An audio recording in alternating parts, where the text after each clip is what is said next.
देखिए यहाँ पर एक आसान सा सवाल था, जज़र 2x की कुवत 2 जमा 7x जमा 5 जज़र 2 बराबर 0, √2x² plus 7x plus 5√2 is equal to 0। ये क्वाड्रेटिक इक्वेशन है और इसको फैक्टराइजेशन मेथड से सॉल्व करना है। मुरब्बई मसाद को अज्जाए ज़रबी के तरीके से हल करना है। सबसे पहले by comparing the standard form of a quadratic equation, मेयारी सूरत से मवाजना करने पर आपको a मिल जाएगा जज़र में 2 और यहाँ पर b मिल जाएगा 7 और c मिल जाएगा 5 जज़र में 2। भाई 5 जज़र में 2 हो गया c। a और c का ज़रब करते हैं तो जज़र 2 ज़रब जज़र 2 यानी 5 जज़र 2 को जज़र 2 से मल्टीप्लाई करना है तो 5 एका 5 और जज़र 2 ज़रब जज़र 2 यानी ओनली 2, तो 5 दूनी 10 हो गए। उस 10 को ऐसा यहाँ पर लिख देते हैं और ऐसे यहाँ से खींच लेते हैं। अब 10 के फैक्टर्स यानी 10 के अज्जाए ज़रबी बहुत सारे हो सकते हैं, 10 एका 10, 5 दूनी 10, ऐसे होना चाहिए कि जिनकी जमा या मनफी 7 आना चाहिए। तो 10 एका 10 अगर करते हैं तो 10 और 1 11 होते हैं, 10 में से 1 गया 9 होते हैं, तो 10 और 1 नहीं लेंगे, 5 दूनी लेते हैं, 5 दूनी 10 होते हैं और 5 और 2 की जमा करने पर 7 आते हैं। तो एक इसका जुज़ू ज़रबी हो गया 5 और 1 हो गया 2। ये 2 को हम क्या कर सकते हैं, जज़र 2 ज़रब जज़र 2 लिख सकते हैं। क्यों? क्योंकि भाई यहाँ पर हमको जज़र 2 का इस्तेमाल है इसलिए। तो 5 दूनी लिखिए या 5 ज़रब जज़र 2 ज़रब जज़र 2 लिखिए, एक ही बात है।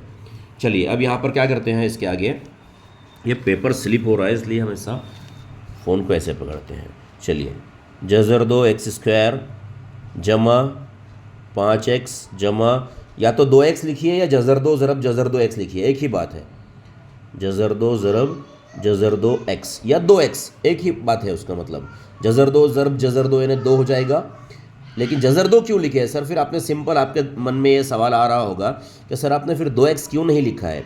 इसलिए नहीं लिखा है कि जब हम कॉमन लेंगे तो यहाँ पर जज़र 2 है, तो इसलिए उसको जज़र 2 की सूरत में लिखने के लिए हमने 2 की बजाय जज़र 2 ज़रब जज़र 2 लिखा है। वेरी सिंपल है, आपको सिचुएशन के हिसाब से, सूरत हाल के हिसाब से सोचना होता है। आगे है जमा 5 जज़र 2 बराबर 0। फिर यहाँ पर देखिए, यहाँ पर बराबर की अलामत ना दीजिए, देयरफॉर दीजिए। अब यहाँ से क्या कॉमन आउट हो सकता है?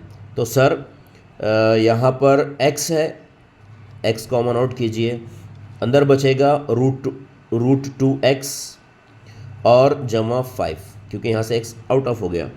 फिर आगे यहाँ पर क्या होगा कि जमा, अब यहाँ से जज़र 2 बाहर निकाल लीजिए, जज़र 2, तो एक √2x बाकी है अंदर और जमा जज़र 2 तो यानी √2 तो बाहर आ गया, तो ओनली 5 इज़ इक्वल टू 0।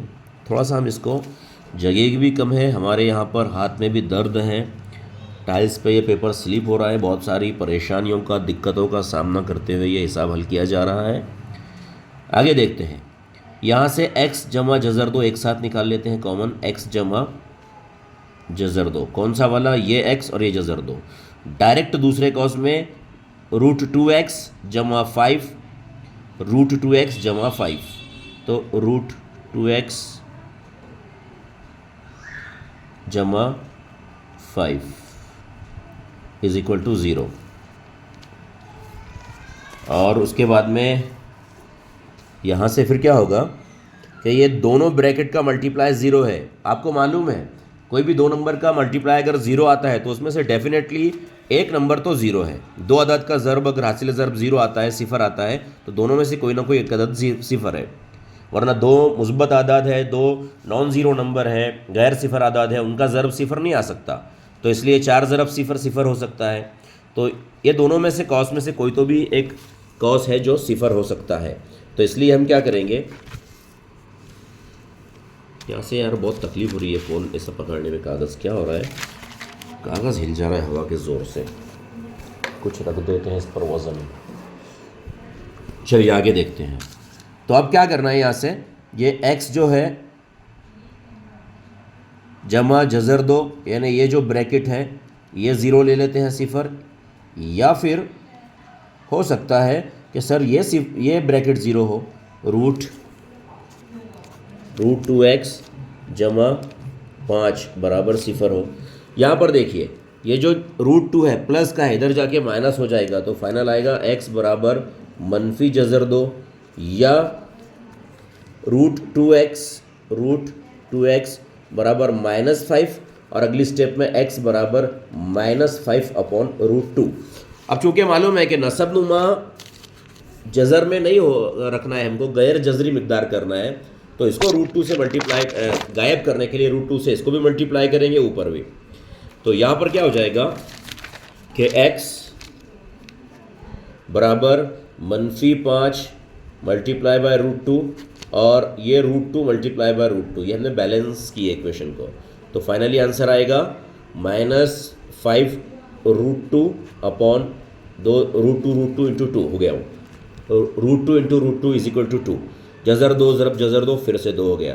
तो फाइनली जवाब क्या आ रहा है, x बराबर -5 जज़र 2/2 या x बराबर मनफी जज़र 2। अब आपको यही सवाल पेपर में हल किया है और अमली काम में दिया है, एक्टिविटी में दिया है, तो आपने ऐसा हल कर लिया। अब देखिए कहाँ पर कौन सी एक्टिविटी में क्या आएगा, उसके हिसाब से कर लीजिए उसे, आसान है।